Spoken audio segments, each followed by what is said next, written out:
première vue. Il s'avère qu'ils ont ouvert le feu les premiers.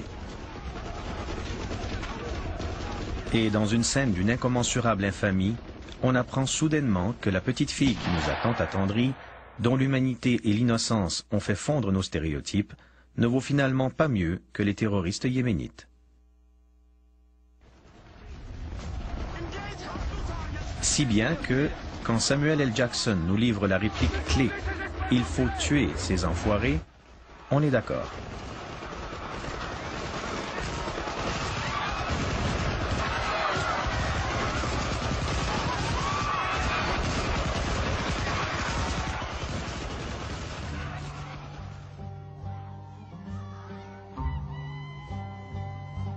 Ainsi, à la fin du film, le massacre de femmes et d'enfants est justifié et même applaudi. C'est un carnage, certes, mais un carnage légitime. Sergent Mack. Colonel. Contactez toutes les stations. Mission accomplie. Le film est dénué d'humanité. Et si les Arabes ne sont pas humains, que reste-t-il? Si nous ne pouvons éprouver d'empathie à leur égard, si nous les percevons comme des êtres différents, il est justifié de les tuer. N'est-ce pas ce qu'ils méritent?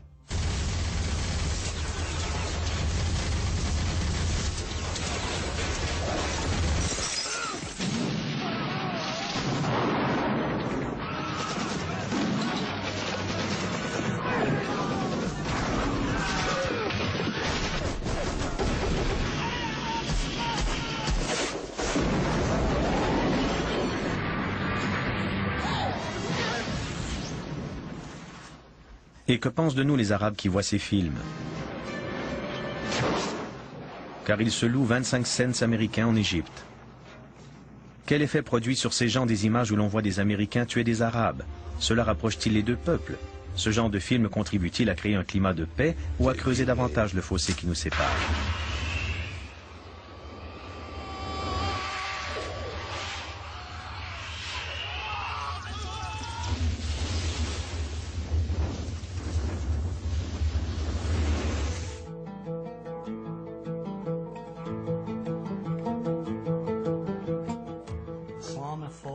L'islamophobie fait dorénavant partie de notre psyché. Des mots comme arabe ou musulman évoquent une menace. Et si les mots sont menaçants, qu'en est-il des images que nous voyons au grand et au petit écran?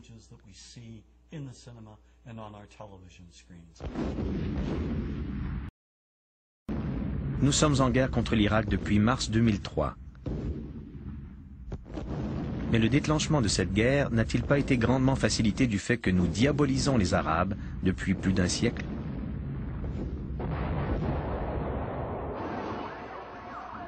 Sans compter les tragiques événements du 11 septembre, où 19 terroristes arabo-musulmans ont causé la mort de près de 3000 personnes.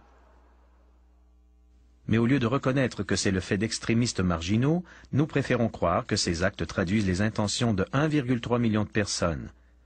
C'est très préoccupant. Pourtant, nous n'avons jamais considéré les membres du Ku Klux Klan comme des représentants de l'ensemble des chrétiens.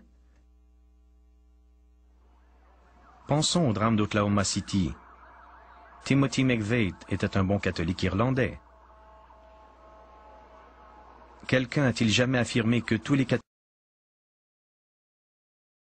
Personne n'a soufflé mot des croyances religieuses de McVeigh, ni de ses origines ethniques. Ces faits n'avaient aucune importance. Par contre, s'il avait été d'origine arabe ou arabo-américaine, son appartenance ethnique aurait été mise en relief. Rappelez-vous lorsque la nouvelle de l'attentat a pris d'assaut les ondes. Pratiquement tout le monde a émis des hypothèses sans détenir aucune preuve.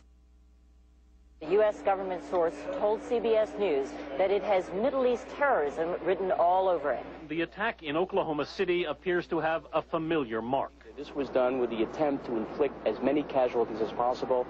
That is a Middle Eastern trait. The fact that it was such a powerful bomb in Oklahoma City immediately drew investigators to consider deadly parallels that all have roots in the Middle East. ABC News has learned that the FBI has asked the U.S. military to provide up to 10 Arabic speakers to help in the investigation. Le stéréotype est si répandu qu'il est devenu impossible à déceler, car nous avons tous grandi avec ces images. Prenons l'exemple de la télévision. Certaines émissions insinuent que non seulement les terroristes arabes pullulent au Moyen-Orient, mais les Arabo-Américains sont aussi des terroristes. Showtime diffuse la série Sleeper Cell, qui décrit les sinistres activités d'un réseau de groupes islamiques dans les rues des villes américaines. N'importe quel sans-abri est un membre potentiel. Et même les Arabes à l'apparence occidentale font partie de ce vaste complot contre les États-Unis. We're at war with America, period. And we're going to win that war by convincing enough Americans through the spread of fear, insecurity, and terror to change their ways. And the best way to teach that lesson is by attacking them where they live, work, and play. Cette paranoïa s'intensifie. Un simple tour d'horizon des chaînes religieuses les plus populaires en fournit la preuve. Islam, a religion of 2 billion members that's growing by 50 million people annually.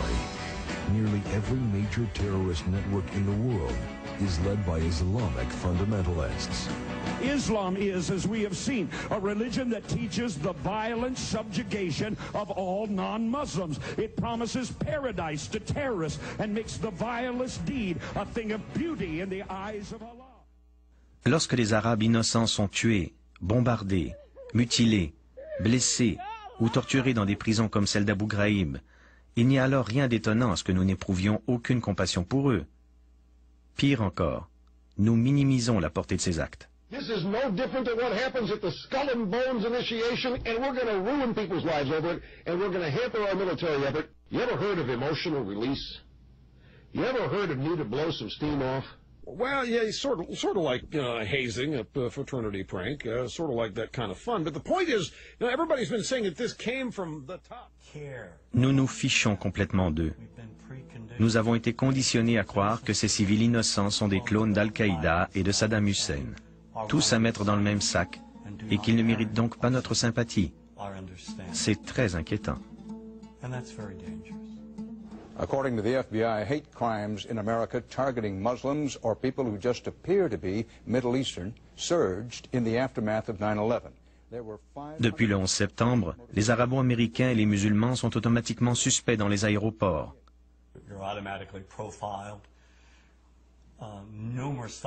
Des milliers de musulmans américains ont été arrêtés et détenus sans aucun procès. De nombreuses personnes, principalement des immigrants, ont perdu leur emploi. This college student who asked not to be identified says a recent meeting with police left him feeling like a criminal.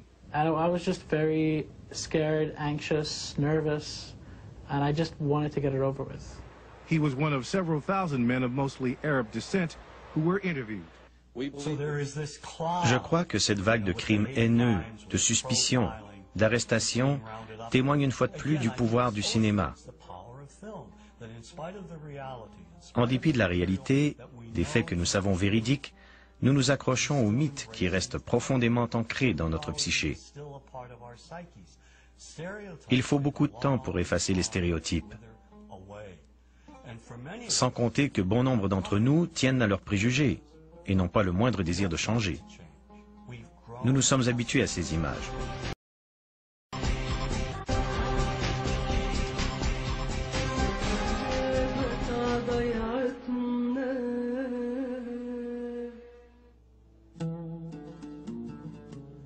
Qu'est-ce que les Arabes évoquent pour nous? Quelles images nous viennent en tête? Voyons-nous ces gens tels qu'ils sont, c'est-à-dire très semblables à nous malgré une réelle différence culturelle et géographique? Et quelle image avons-nous des femmes arabes? Des femmes qui rient, s'amusent et adorent leurs enfants. Des femmes qui travaillent à la maison, mais aussi à l'extérieur. Beaucoup de gens seraient étonnés d'apprendre que dans de nombreux pays arabes, les femmes sont majoritaires sur les campus. Et quelle est l'image médiatique des hommes arabes? Celle de pères aimants qui subviennent aux besoins de leur famille? Et les jeunes arabes sont-ils semblables dans notre esprit à n'importe quel autre adolescent dans le monde? Voyons-nous l'islam comme une religion intégriste qui cherche à dominer toutes les autres? Nous oublions que si la foi joue un rôle important dans la vie des Arabes, tout comme dans celle des Américains, une grande partie du monde